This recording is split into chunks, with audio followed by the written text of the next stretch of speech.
sitting in the drive-thru here, gonna pick up some meds. You know, I've been kind of hoarse and things in the last couple of videos. I had a sinus infection, so I got to pick up some medicine for that. No, I didn't have the other nasty stuff, and I didn't have that other nasty stuff that's quite not as nasty as the other stuff. I didn't have any of that, but it's just a lot of, allergies and sinus drainage, stuff like that. So I'm recovering from that. Got the phone together.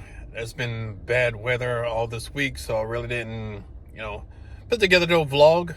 I just showed you putting the phone together. Pretty much that's it. Short vlog this time around. Next week I'm expecting better weather. I'm going to get some more parts for the car because I got all my other parts in and was able to assess some of those things that you saw in the previous video.